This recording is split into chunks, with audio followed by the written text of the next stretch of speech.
I was 29 when my family held their annual Anderson Family Investment Trust meeting. It was a tradition going back 3 generations. The men of the family gathered in my grandfather's study to discuss stock portfolios, market strategies, and wealth preservation. Dad, Uncle Bob, Uncle Tom, my older brother Marcus, and my cousin Derek. 5 men in expensive suits discussing money they'd mostly inherited. I was invited as a courtesy. The only woman in the room, relegated to the chair by the window, expected to observe and learn from the professionals. "Market's been volatile," Dad had announced, settling into Grandpa's leather chair like it was a throne. "But Anderson money stays strong. That's what separates us from amateur investors. Discipline, strategy, professional management." Uncle Bob had nodded. "Exactly. We don't panic sell like retail investors. We think generationally." I'd sat quietly sipping coffee, watching them pontificate about markets I'd been studying since college. They had no idea that while they'd been inheriting wealth and paying expensive money managers, I'd been building something entirely different. My name is Riley Anderson. I grew up watching my father and uncles treat investing like an exclusive club. They'd inherited the Anderson Family Investment Trust, a $40 million portfolio started by my great-grandfather, and spent most family gatherings discussing how brilliantly they were managing it. Except they weren't managing it. They were paying Wellington Investment Management a 1.5% annual fee to manage it for them while they pretended to make decisions. The women in the family weren't included in investment discussions. "Too complex," Dad would say. "Requires a certain analytical mindset." My mother managed household accounts. My aunts handled charitable contributions. But the real money? That was men's business. I'd learned early that questioning this arrangement was pointless. At 16, I'd asked why women couldn't join the trust. Dad had patted my head. "Sweetheart, investing isn't really a woman's strength. You're better with creative things. Leave the financial strategy to us." So I'd stopped asking. Instead, I'd started learning. I'd read every investing book in Dad's library, most of which looked pristine and unread despite his claims of expertise.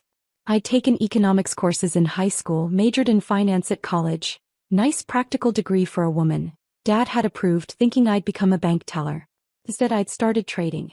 I'd begun with $3,000 from summer jobs, opening a brokerage account my senior year of college.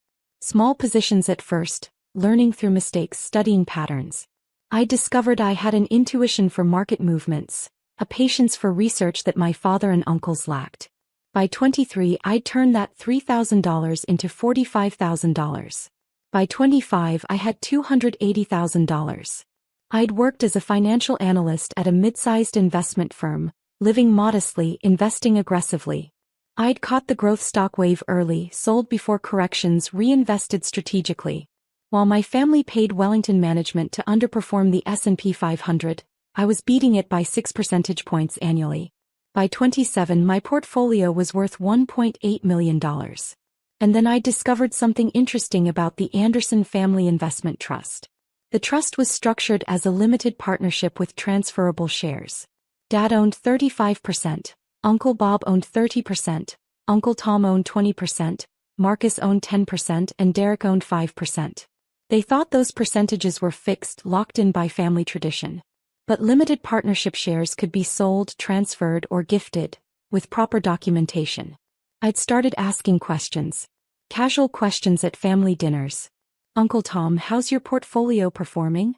"Marcus, are you happy with Wellington's returns?" "Derek, do you ever think about managing your own investments?" The answers had been revealing. Uncle Tom was frustrated with underperformance. Marcus thought the 1.5% management fee was excessive. Derek didn't even look at his statements anymore. So I'd made them offers. Private, quiet offers. "Uncle Tom, I'll buy your 20% stake in the trust for $8.5 million. That's above market value for your share." He'd been skeptical until I'd shown him my own portfolio returns. 28% annually over 5 years. Compared to Wellington's 12%. Then he'd been interested. "Why do you want it?" "Because I can manage it better than Wellington. And I think it's time someone in this family actually understood investing instead of just inheriting it." One by one I'd approached them. Marcus had been easy, he'd wanted capital for a business venture and didn't care about the trust. Derek had never been interested in investing anyway. Uncle Tom had seen my track record and made a calculated decision. Within 18 months, I'd acquired 65% of the Anderson Family Investment Trust. I'd spent $22 million total, leveraging my portfolio, taking calculated risks, using option strategies. But I'd done it. I controlled the family trust. And neither Dad nor Uncle Bob had any idea because the transactions were structured through legal entities and processed quietly through the trust's administrative framework. The trust documents required annual shareholder meetings, but voting was by percentage ownership. With 65%, I had absolute control. I could fire Wellington management. I could restructure investments. I could make every decision. I just hadn't told anyone yet. That was 2 years ago. Since then, I'd been quietly managing the trust through proxies and legal representatives, attending the annual meetings as the observer, watching Dad and Uncle Bob congratulate themselves on performance I was actually directing. I'd fired Wellington management 16 months ago and brought everything in-house, managing it myself through a registered investment advisor structure. The family's 1.5% annual fee disappeared. Returns improved from 12% to 23% annually. The trust grew from $40 million to $68 million. And Dad still thought Wellington was managing it. This year's meeting was in December, held at Dad's house instead of Grandpa's study. 6 people around the dining table. Dad, Uncle Bob, Uncle Tom, Marcus, Derek, and me. Dad had printed agendas like he was running a corporate board meeting. "Let's begin," Dad had announced. Wellington's Q4 report shows strong performance. We're up 14% for the year.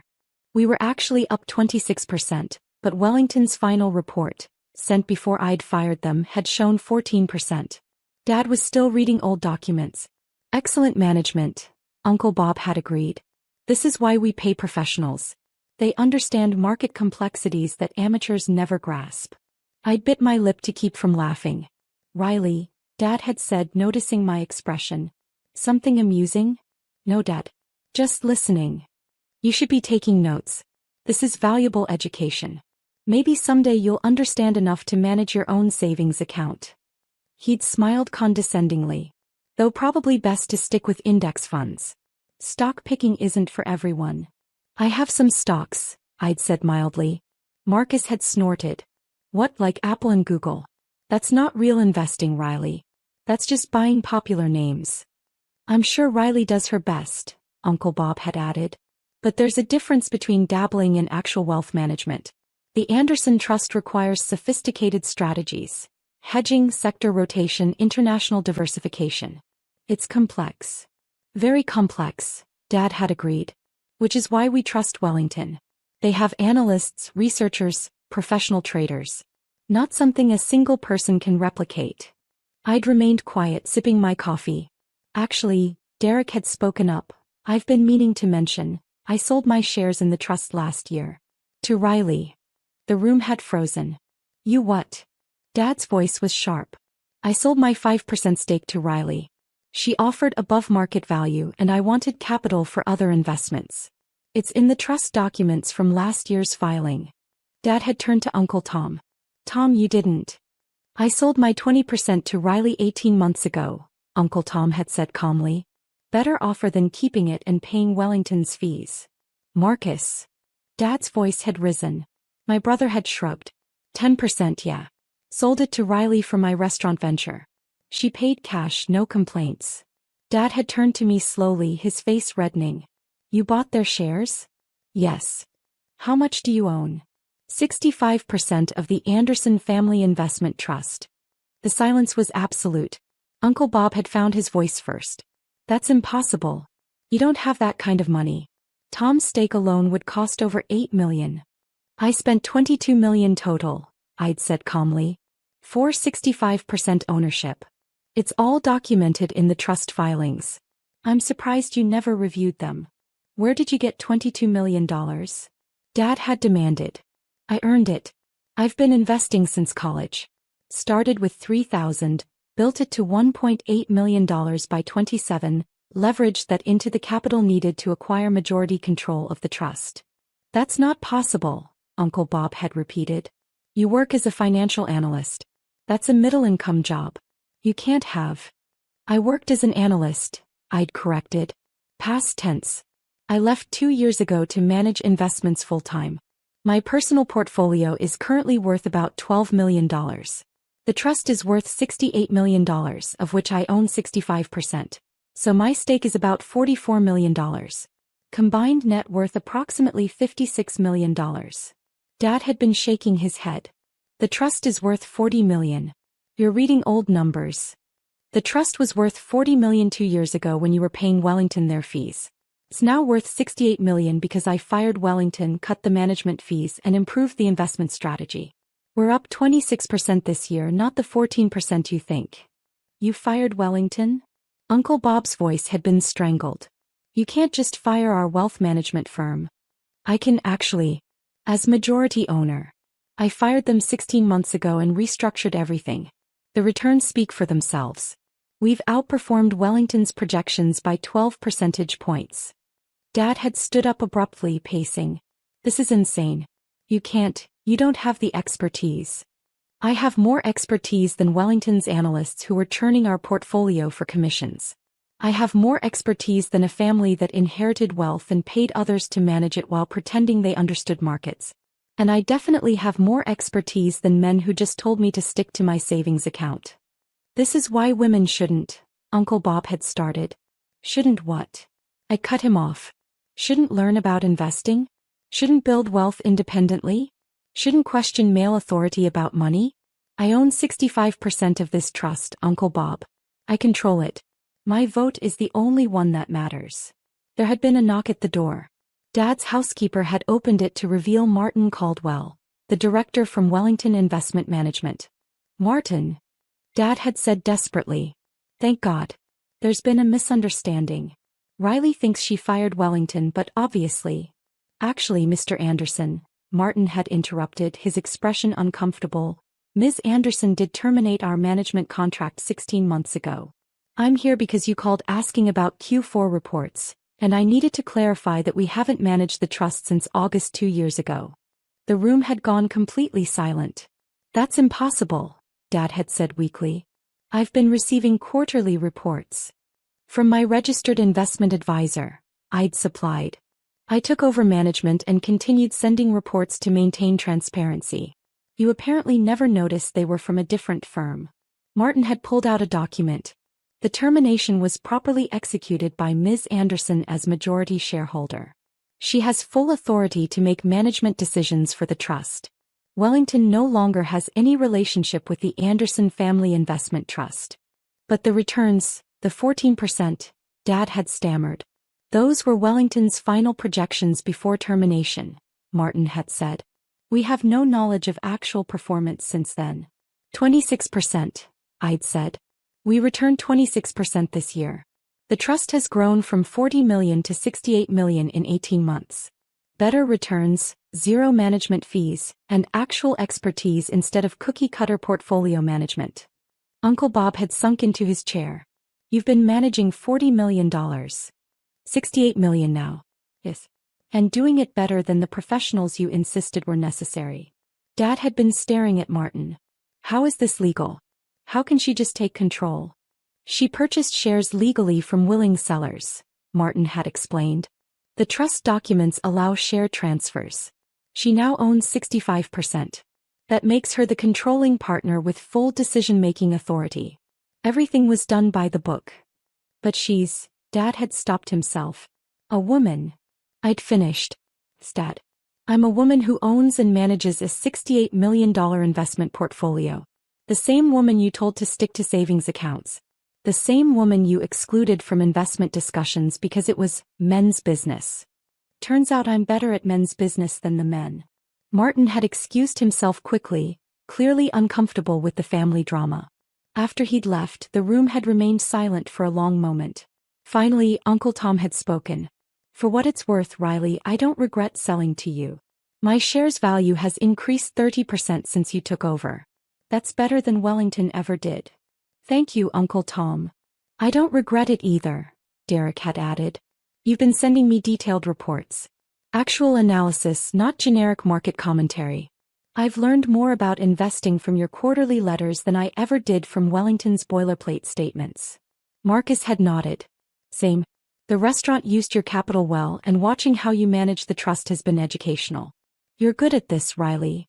Dad had been standing by the window, his back to us. I don't understand. When did you learn all this? How did I not know? You didn't know because you never asked. You assumed I was incapable because I'm a woman. You excluded me from investment conversations, so I educated myself. You told me to stick to savings accounts, so I built a multi-million-dollar portfolio privately. You created the conditions for this by underestimating me for 30 years. I was trying to protect you. From what? From wealth? From financial independence? From proving I'm smarter than the men who inherited everything and managed nothing. I'd stood up facing him. You weren't protecting me, Dad. You were protecting your ego. The idea that your daughter might be better at this than you was threatening, so you dismissed it before it could be proven. Well, now it's proven. Uncle Bob had been reviewing documents on his tablet, his face growing paler. The portfolio composition is completely different. You've restructured everything. Yes. Wellington had you in overpriced mutual funds with high expense ratios. I moved to index funds and direct stock positions. Lower costs, better returns, more control. These tech positions are risky. They're up 40%. Meanwhile, Wellington had you overweight in low-growth value stocks that barely kept pace with inflation. This concentration in growth sectors could lead to volatility. It already has. I managed through 2 corrections, selling into strength and buying back during weakness. That's called active management. That's called actually paying attention instead of just collecting statements. Dad had turned back around. What happens now? Now we vote on trust management, I'd said. As majority shareholder, I'm proposing that Anderson Family Investment Trust continue under my management with the current strategy. All in favor? Uncle Tom, Derek, and Marcus had raised their hands immediately. That's 65% voting yes, I'd said. Motion passes. I'll continue managing the trust, sending quarterly reports, and hopefully continuing to outperform the professionals you insisted were necessary. And if we want to sell our remaining shares? Uncle Bob had asked stiffly. I'll buy them at fair market value. Your 35% combined is worth about $24 million at current valuation. If you want out, I'll raise the capital and consolidate full ownership. Dad had exchanged a look with Uncle Bob. Some silent communication passing between them. We'll think about it, Dad had said finally. Take your time. Either way, I'm managing the trust. The only question is whether you want to benefit from my management or cash out. The meeting had ended awkwardly. Dad hadn't said goodbye. Uncle Bob had left quickly. But Uncle Tom, Derek, and Marcus had stayed, asking questions about specific investments, wanting to understand my strategy. You really built $12 million from $3,000? Marcus had asked. Over 11 years, yes. Compound returns, disciplined investing, continuous learning. Nothing magic about it except patience and actually understanding what I was buying. Could you teach me? Derek had asked. Actually teach me, not just send reports? Of course. Over the next few weeks, the story had spread through the extended family. The women had been particularly interested. My mother had called, pride evident in her voice. I always knew you were smart. I just didn't realize you were this smart. My aunts had wanted lunch meetings to discuss their own finances. My female cousins had asked about investing courses. The idea that a woman in the family had built this kind of wealth and expertise had shifted something fundamental in their thinking. Dad had finally called 6 weeks later. Riley, can we talk? In person. We'd met at a coffee shop, neutral territory. He'd looked older, somehow diminished. I've been reviewing the trust reports, he'd said. Actually reading them this time, not just glancing at the summary. Your analysis is thorough. Professional.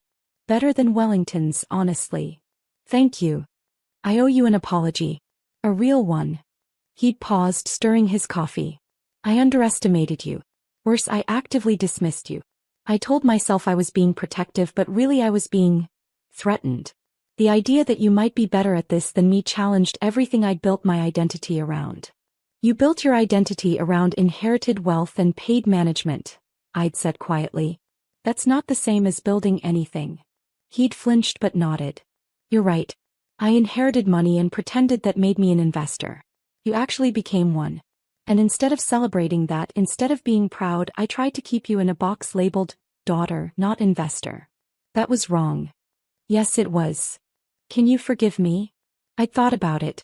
30 years of dismissal. Years of being excluded, patronized, told to stick to savings accounts. Years of proving myself in private while being minimized in public. I can forgive you, I'd said finally. But things are different now. I'm not asking for permission anymore. I'm not seeking approval. I'm managing the trust whether you stay in or sell out, and I'm making decisions based on what's best for the portfolio, not what makes you comfortable. I understand. For what it's worth, Bob and I decided not to sell. Your returns are too good to walk away from. We're staying in. Smart decision. We'd like to learn though. If you're willing to teach. Actually learn this time, not just pretend we understand while paying others to do the work. I'd smiled slightly. I can do that. But it means acknowledging you don't know as much as you thought you did. After this year? That's pretty obvious. He paused. I'm proud of you, Riley. I should have said that years ago. I'm proud of who you've become, what you've built, how smart you are. I'm sorry I made you prove it before I could see it. Thank you, Dad. That means something. The trust's performance had continued to excel. By the end of the second year under my management, we'd grown from $40 million to $82 million. My personal portfolio had reached $19 million. Combined, I was managing over $100 million in assets. The annual meeting this year was different. Dad had asked me to lead it officially. You're the majority shareholder and the portfolio manager. It's your meeting. So I'd sat at the head of the table, Grandpa's old seat, and presented the annual report. Returns, strategy, outlook. Dad, Uncle Bob, Uncle Tom, Marcus, and Derek had listened attentively, asked intelligent questions, and actually engaged with the material. One more thing, I'd said at the end. I'm proposing we open trust participation to all family members regardless of gender. The women in this family deserve the same financial education and opportunity we're discussing here. Agreed, Uncle Tom had said immediately. Marcus and Derek had nodded. Dad had looked at Uncle Bob. Fine, Uncle Bob had said grudgingly. Though I suspect most of them will outperform us too. Probably, I'd agreed. The Anderson women have been underestimated as long as I have. Imagine what they'll do with actual opportunity. After the meeting, as everyone was leaving, Dad had pulled me aside. Your grandfather would have been proud of you, he'd said quietly. He built this trust hoping his descendants would grow it, protect it, strengthen it. You're the first one who actually has. Grandpa never excluded women from finance, I'd pointed out. That was your generation's innovation. He'd smiled ruefully. Fair point. We improved nothing and added prejudice. Not our best work. But you're learning. That counts for something. Thanks to you. For being patient with us. For being better than we deserved. I'd driven home that evening thinking about the journey. From the excluded daughter in the corner to the majority shareholder at the head of the table. From stick to savings accounts to managing $100 million. From being dismissed as incapable to proving I was the most capable investor in the family. The irony was perfect. The men who'd insisted investing was too complex for women had handed control to a woman who'd built wealth independently while they'd inherited and stagnated. They'd said I'd never own stocks. I owned their entire portfolio. They'd said to leave it to professionals. I'd become the professional. They'd said I didn't have the analytical mindset. I had the only analytical mindset in the room. And now, finally, they were listening. Not because they'd become enlightened. Not because they'd overcome their prejudices through moral growth. But because I'd made it impossible to ignore the results. I'd taken their money, grown it by double, and forced them to confront the reality that they'd been wrong about me from the beginning. Sometimes the best revenge isn't destruction. It's simply being undeniably, measurably, mathematically better than the people who dismissed you. It's watching them realize their prejudice cost them money, opportunity, and respect. It's making them say, "Teach me," after decades of telling you that you had nothing to learn.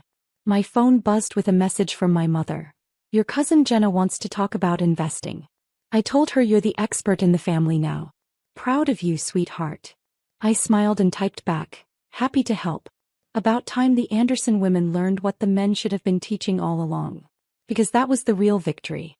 Not just proving the men wrong, but opening the door for the next generation of women who wouldn't have to fight as hard, wouldn't have to prove themselves as thoroughly, wouldn't have to build empires in secret just to be taken seriously. I'd started with $3,000 in skepticism. I'd ended with $100 million in respect. And the family that said I'd never own stocks now depended on me to manage theirs. The professionals had been dismissed. The amateur had become the expert. And the daughter they'd underestimated was now the one they called when they needed actual financial advice. Stick to savings accounts, they'd said. I'd stuck to excellence instead. Turns out that worked better.